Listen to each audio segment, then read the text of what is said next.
So it's up to Teo to do something, but I think it's going to be a great fight. Great fight for boxing. Stop holding me, Shakur. Stop holding me, Shakur. Stop holding me.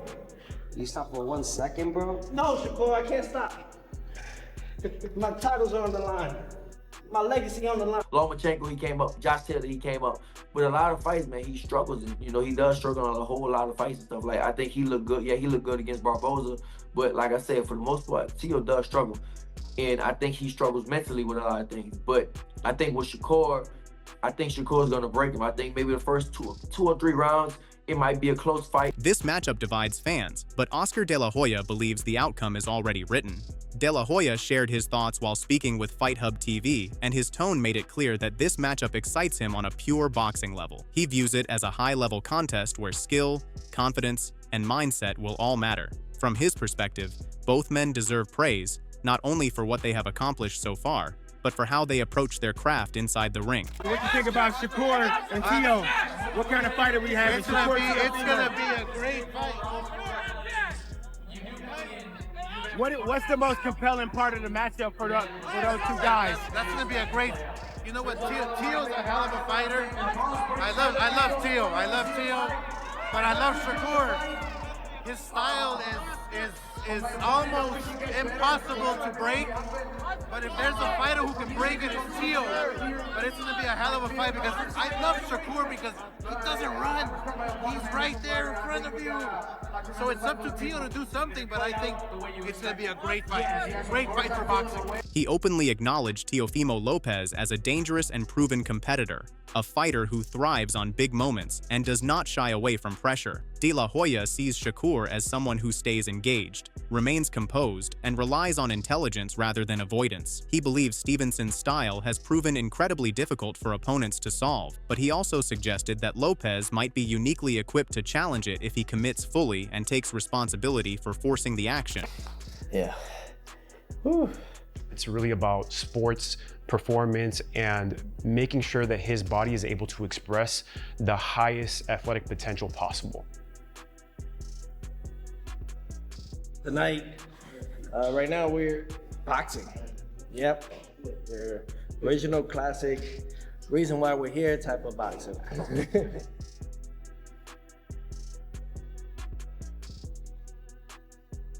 Well, every day is a learning experience. So when he's in there, he's just focused, And when I see him focus, every time I know that he has somebody, I always tell him, you already figured him out. That's like letting him know, have fun. From now on, just have fun. Beyond individual opinions, the fight itself represents a fascinating contrast. Lopez enters with only one professional loss, a setback that came against George Kambosos Jr. in 2021. Since then, he has rebuilt momentum and confidence. Stevenson, meanwhile, remains unbeaten and carries the possibility of becoming a four-weight world champion if he manages to dethrone Lopez. That alone raises the stakes and explains why so many respected figures have weighed in with strong and sometimes conflicting predictions. Who do you think is going to win that fight? I got Shakur for sure. Shakur. Do you think he wins this comfortably, or do you think it'll be a close fight? I think he wins it comfortably, yeah. I think he wins it comfortably. I think, Shakur, I think the thing is about Teo is very good athletically, but he's weak-minded. You can see in some fights he struggles. Teo does struggle. Now he does come up for big fights. Lomachenko, he came up. Josh Taylor, he came up. With a lot of fights, man, he struggles. And, he does struggle on a whole lot of fights and stuff. Like, I think he looked good. Yeah, he looked good against Barboza. But like I said, for the most part, Teo does struggle. And I think he struggles mentally with a lot of things. But I think with Shakur, I think Shakur's going to break him. I think maybe the first two or three rounds, it might be a close fight. It might be close. It might be 2-1 or something like that. But then after that, I feel like, Shakur is probably going to start stepping up and Teo's going to try to hit him and it's not going to work. Sean Porter has been one of the more vocal analysts to revisit his stance on the matchup. After initially leaning slightly toward Stevenson, he has since reassessed the dynamics and now sees the contest in a different light. His shift reflects how closely matched he believes these fighters are and how small adjustments could swing the outcome either way. There's more avenues to victory for Teofimo Lopez than there is for Shakur. I agree. Because Shakur is so set in who he is, and I absolutely love it straight up and down. But it's gonna be so hard to pull him out of who he is. And the other side of that is Teofimo can go the defensive route. He can go to force you to at least walk towards him. And Shakur will plot forward, still ready defensively, and then Teo also has the ability to, do that pouncing, for the sake of word, situation where he can come in and come out, big right hands, big leaping left hooks, and leaping in punches and stuff like that. I like to think it's 50-50. Porter's updated view centers on flexibility. He believes Lopez has more possible paths to victory because of his ability to change styles mid-fight. In his assessment, Stevenson is very comfortable being who he is in the ring, and that consistency is admirable. However, Porter feels that consistency could also make Stevenson harder to pull into unfamiliar situations. Lopez, on the other hand, can slow things down, invite pressure, or suddenly explode with power, giving him multiple ways to influence the judges if rounds are tight. Put your balls on the table right now. What's your balls on the table if you'd like to? What's going to we all make a prediction. What's going to happen? Play it all the way. What's going to happen? And if Teo wins, by what? By knockout or decision? Now, listen, man, we're talking about a situation. We're talking about a situation where a fighter could be smart enough to just be right on point. What I mean by that is we could be in a situation where both these guys kind of coasting through the rounds, but Teo's finding moments to steal moments in every round and steal rounds and actually win on the scorecards simply because he did just a little bit more, simply because he was just a little bit more active. I don't know. Between these expert opinions, the broader narrative continues to build. Fans are split between those who trust Stevenson's discipline and control and those who believe Lopez's explosiveness and versatility could steal crucial moments. The discussion is no longer about who is more talented, but about whose strengths will matter most when adjustments are required and pressure builds over 12 rounds. The thing about Shakur is a very good a real good counterpuncher, really sharp, real sharp with the counterpunch. He sneaks those punches in, and that's the ones that hurt the most when he just sneaking them in when you're not supposed to hit them. So I definitely feel like, I feel like Shakur is gonna beat him comfortably. Not knockout, but comfortable 12 rounds for sure. Brian Norman Jr. has also offered his take, approaching the matchup from a mindset and discipline angle. He views the fight as highly competitive, but ultimately believes that patience and focus could play a decisive role. His perspective highlights the mental side of the contest, something that often separates elite fighters at the highest level. It's a wonderful fight, to be real with you, but I feel like Shakur gonna pull it off. And the reason being is because of discipline. Like, you look at Shakur as a whole, he don't care about getting booed. He don't care about anything like that. He care about winning. Yeah. Because at the end of the day, that's all that matters. Y'all tried to boo him for the Edwin De Los Santos fight. Yeah. And y'all tried to downplay him and things of that nature. But look, y'all looking at him, ready to watch him fight again versus Teofimo. Would you look at that? Right. You feel me? Right. But no matter what, who hand was raised. So I feel like Shakur gonna get that. And Teo, I ain't trying to take nothing from him. Norman sees Stevenson as someone who remains unfazed by outside noise. In his eyes, Shakur's willingness to ignore boos, criticism, or crowd reactions speaks to a deep commitment to winning above all else. While he acknowledges Lopez's athleticism and skill, Norman believes Stevenson's discipline and ability to stay calm will allow him to execute his game plan consistently, even when moments get tense or chaotic. I feel like he's a great fighter as well, very athletic, very talented, and skillful as well, but I just feel like the patience of Shakur is what's gonna do it. Not necessarily anything, I won't say anything else at all, just straight up patience of Shakur. He don't mind just stealing you off on one and just moving. He don't mind. Yeah. And I feel like that's gonna make Teofimo more eager and overzealous. Like, look at him versus, what's the dude's name? Jermaine Ortiz? Yeah, Jermaine Ortiz, you feel me? He was trying to force it. Yeah. So I think that's where Shakur will try to take advantage. But who knows? Shakur may be on trying to be on some pressure stuff. Like you seen, you seen. So maybe he's trying to prove a point as well. Yeah. And maybe he running high off the Terrence Crawford Canelo thing. He probably trying to prove a point like him. As the conversation deepens, Andre Ward's analysis adds a more nuanced layer. Ward does not frame the fight as a simple clash of styles. but rather as a battle of problem solving under pressure. He believes both fighters fully understand what they are stepping into and respect the level of challenge in front of them. I respect them both because Teo knows it's going to be a real fight. Shakur knows it's going to be a real fight. And I look at Shakur like a fighter who has a blank canvas. He's got the IQ, he got the experience, and the athleticism and the skill set where he can paint any type of picture he wants to on a blank canvas. When I look at Teofimo Lopez, he's almost that. He has a blank canvas, but he needs an outline on what to draw and what to paint inside the line. Now, every now and again, he'll go away from the outline that he has and he'll do something dope and you'll be like, oh, that was cool. That wasn't on the outline right there. But I don't think that he can create on the fly like a Shakur Stevenson. Ward draws an important contrast in how each fighter creates opportunities. He views Stevenson as someone who can adapt freely once the fight begins, adjusting tactics without hesitation.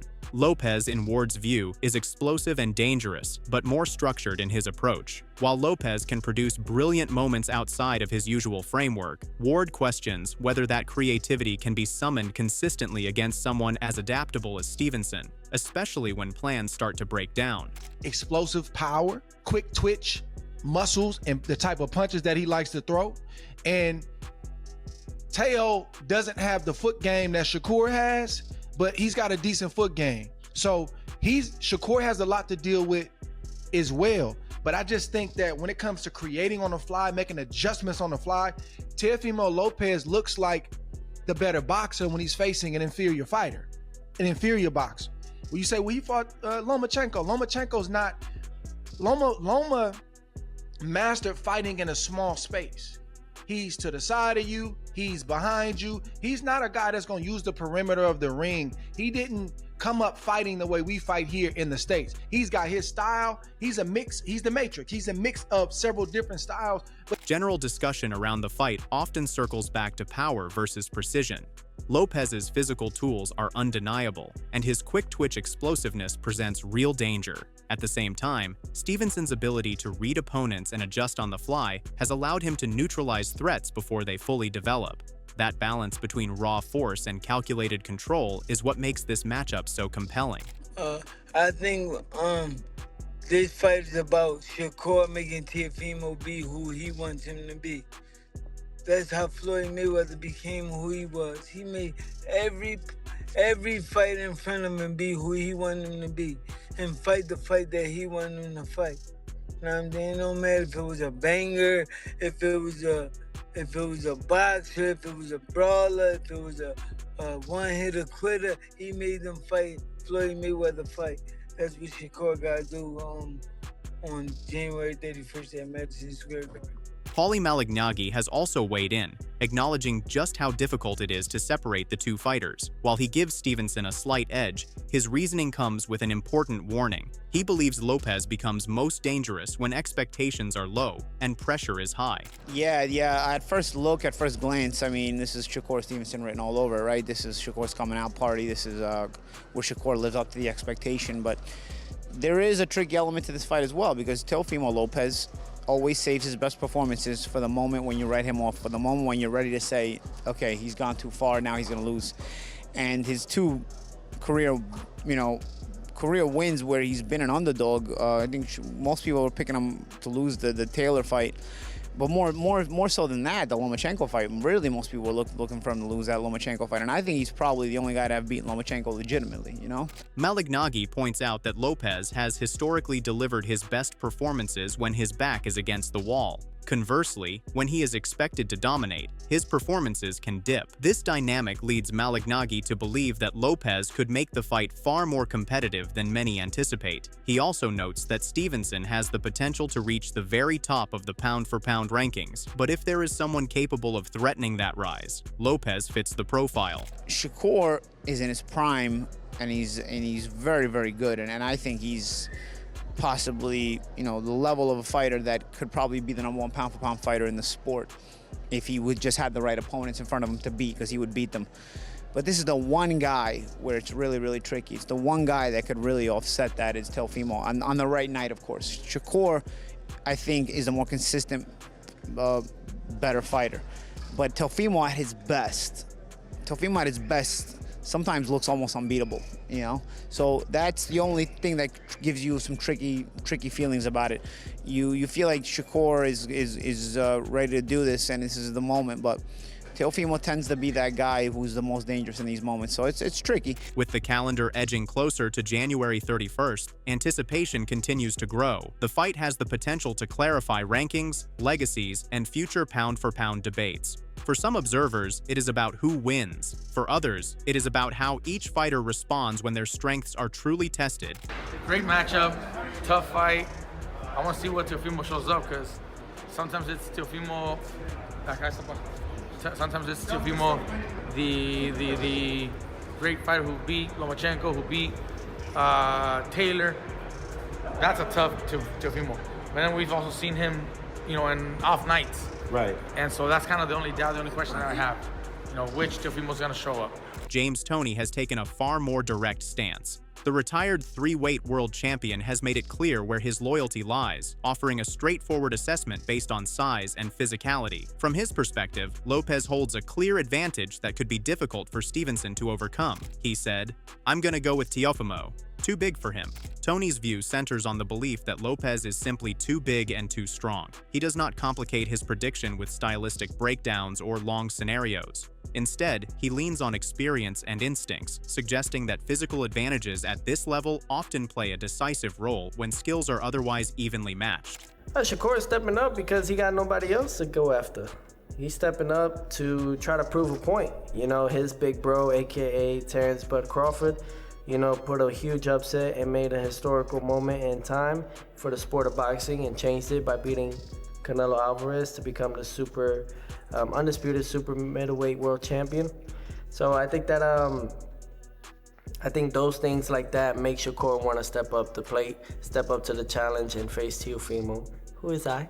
So I'm going to show everyone that his defense is not as immaculable like they say it is. Antonio Tarver adds yet another angle, focusing on risk and damage. He believes that Lopez's path to victory is narrow but dangerous. In his assessment, Lopez cannot afford to be anything less than his most aggressive and fearless self. I think that's the only chance he got, is to really be his ultra self, you know, doing all the things that makes him Teofimo Lopez. The footwork could be a major advantage for him. You know, being able to get inside. You know, a lot of times he fights free. You know, he don't really have a style. He does what it takes. And he's a gutsy fighter. You know what I mean? Real gutsy. He's not going to be leery to take chances. He's a gambler in there. You know what I'm saying? So he's a live underdog, I would say. Tarver emphasizes Lopez's footwork and willingness to take chances as potential game changers. He sees Lopez as a fighter who does not rely on a single style, but rather does whatever is necessary in the moment. However, Tarver also believes that if Lopez is to win, it may require a stoppage. He questions whether Stevenson's hands will hold up in prolonged exchanges, and suggests that a slugfest could favor Lopez if he manages to land something significant. A live underdog, but if he's to win this fight, I think he has to probably stop Shakur Stevenson. He's going to have to hit him with something, and let's hope Shakur's hands hold up.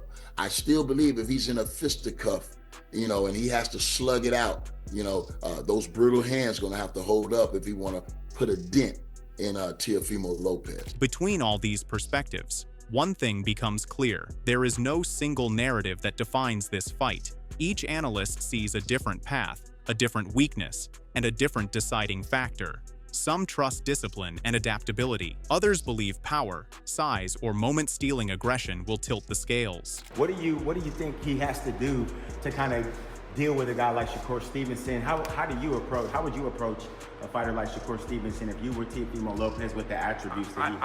I would think Teofimo, being that technically he's a bigger fighter, bigger size, he's been at the weight class a little more, and then just maybe build into it more. I would think he would have to use that, you know, size as an advantage. But it's hard to say because, I mean, Shakur Stevenson fucking good at what he does. As the fight approaches, the only certainty is that both men will be tested in ways they have not been before. Whether it becomes a chess match, a battle of bursts, or a subtle war of adjustments, Stevenson versus Lopez has already succeeded in one major way. It has unified the boxing world in debate, anticipation, and the belief that something meaningful is on the line when the bell finally rings. Man, Shakur finna fuck Tio up. I don't know. I'm telling you, Tio better wake the fuck up. I mean, at the end of the day, You think it's competitive though? It's close. Yeah, I think it can be competitive. Yeah. You know, Tio is real gifted. Shakur is real defensive, and you know, I feel like when a fight is super defensive, it can play against you also. You know, because if you go in there trying to be really defensive, it can play against you. But Shakur's a high level boxer, and Tio ain't on Shakur level. Tio know that, and like I told Tio when I see him, I said it's different. He told me that me and Shakur is used to each other. That's why I feel like it's different. He said Shakur not used to him. So in 2 weeks, we'll see. When legends, champions, and analysts are this divided, it tells you everything you need to know about how special this fight really is. Some see discipline and adaptability winning the night. Others believe power and moment-stealing aggression will decide it. But the truth is simple. This is a matchup where one adjustment, one exchange, or one mistake could change everything. Now it's your turn. Who do you believe takes it? Shakur Stevenson or Teofimo Lopez? Drop your prediction in the comments. Tell us why. And let's see whose boxing IQ stands tallest when the bell finally rings. If you enjoyed this breakdown, hit like, subscribe for more elite fight analysis, and stay locked in, because this debate is far from over.